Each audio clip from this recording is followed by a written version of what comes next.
Et bonjour à tous, j'espère que vous vous portez bien, malgré cette chaleur qu'on a nous dans le sud, mais bon, autant en profiter quelque part parce que ça dure que quelques semaines et après on regrettera que l'été soit vite passé. Je continue avec mon petit dictionnaire de la sagesse. Alors j'en suis à la lettre Q, j'ai choisi le mot quiétude. Alors la quiétude, qu'est-ce que la quiétude? La quiétude, c'est tout simplement le calme, la paix, la sérénité, le bien-être intérieur. Voilà.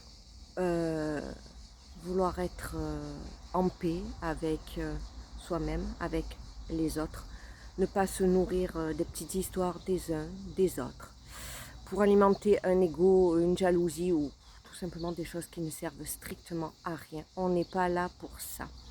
On a un chemin à traverser, une expérience à vivre. Essayons de de la vivre le mieux possible avec les bonnes personnes avec nous. C'est pour ça qu'il y a énormément de tri depuis des années qui s'est fait. Moi, je ne fréquente plus du tout les mêmes personnes. Il y a des gens dont la vibration ne me correspond plus du tout. Et moi, j'aspire juste à du calme et qu'on me foute la paix. Moi, toutes les petites histoires des uns et des autres, ça ne m'intéresse pas. Ça n'apporte strictement rien. Je veux avancer sereinement, réaliser ce que j'ai envie. Et voilà, moi, je suis dans cette recherche de quiétude encore et toujours plus. Pour ce qui est un petit peu des énergies actuelles, je voulais en parler également parce qu'on voit bien que à l'extérieur c'est le chaos le plus total au niveau de la société, tout le tralala, mais ça j'en parlerai pas parce que pour moi je suis désolée, moi c'est pas important, c'est pas pour ça que je suis là. Voilà, moi j'ai des choses à vivre, à expérimenter, des choses à créer et c'est ce qu'il y a de plus important. Actuellement, les énergies sont très fluctuantes, mais sont très très hautes. Les vibrations sont très très hautes. On a des flashs en fait solaires, des flashs d'énergie qui sont très très puissants. Vous pouvez donc avoir beaucoup de douleurs au niveau des lombaires, c'est-à-dire c'est la base de l'énergie Kundalini. Au niveau du chakra racine, vous pouvez avoir des douleurs devant comme derrière. Il faut s'adapter, il faut l'accepter, beaucoup de libération émotionnelle, on est vraiment dans des machines à laver. Un jour ça va aller, le lendemain on va avoir envie de beaucoup pleurer, très angoissé, c'est normal. L'être humain se modifie, il ascensionne avec la planète. Autre chose, beaucoup en fait depuis 5 ans on l'a constaté, beaucoup ont eu ce qu'on appelle un éveil ou un appel à donc travailler sur soi, sur qui on est, notre nature profonde, se libérer de tous ces schémas de pensée, de ces schémas conditionnels en fait de l'être humain. On est des êtres divins, on a plein de pouvoirs qu'on ne connaît pas. Et il faut travailler dessus parce qu'une fois qu'on a commencé à gratter un petit peu, croyez-moi, on découvre des choses qui sont extraordinaires.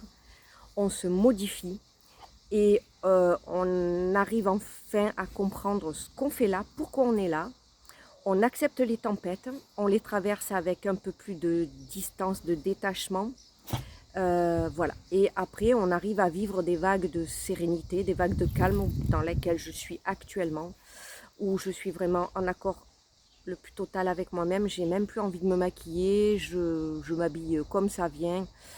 Le regard des autres, moi il y a longtemps que j'ai travaillé dessus, le regard des autres pour moi n'existe même pas. Voilà, beaucoup de modifications au niveau des familles, du perso, du pro. On a un nouvel élan de sérénité, de vouloir être en équilibre, être bien, serein dans tous les milieux, le perso, le pro. Donc ça demande de prendre des décisions, de faire des choix et de mettre en place des choses. C'est pas toujours facile, mais quand on a bien cheminé depuis 5 ans, où vraiment on a basculé dans une ère nouvelle, normalement on a les armes et on a de quoi se jeter à l'eau entre guillemets. Il y aura toujours une bouée qui va nous être envoyée par là-haut. Voilà, attention aux faux semblants, aux fausses chimères.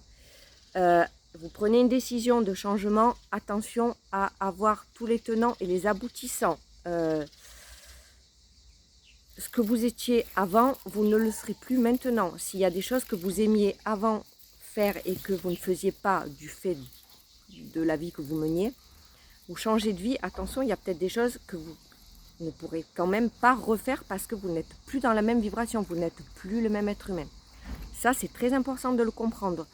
Quand on change d'air, quand on change de vie, on redevient une nouvelle personne. Et il faut, comment dire, reprendre de nouvelles habitudes, avoir de nouvelles bases. Et donc, il y a des choses qu'on ne pourra peut-être pas refaire, qui ne nous plairont plus, parce qu'on n'est plus dans la même vibration. Voilà. Je pense que j'ai fait un petit peu le tour. En tout cas, actuellement, accepter tout ce qui se présente, même si c'est très très difficile, même si c'est très très inconfortable, on n'a pas le choix. Pour ceux dont l'âme a fait le choix de continuer dans le système 3D matérialiste, le paraître, le jugement des uns et des autres, écoutez, bon courage. Pour ceux qui se sont éveillés, qui ont fait un chemin plus ou moins spirituel, de découverte de qui ils sont, de ce qu'ils ont envie d'être dans la vibration de ce qui leur correspond vraiment, de leur souveraineté, de l'être divin qu'ils sont. Continuez d'œuvrer, même s'il y a des jours où c'est très difficile. On est assisté, on a des guides, on a des aides, vous pouvez prier. Vous serez toujours soutenu et même dans la difficulté, comme je l'ai dit tout à l'heure, il y aura une bouée de sauvetage qui va vous être envoyée. Donc continuez d'œuvrer, continuez de cheminer. Et puis écoutez, bonne route, bel été. À très bientôt.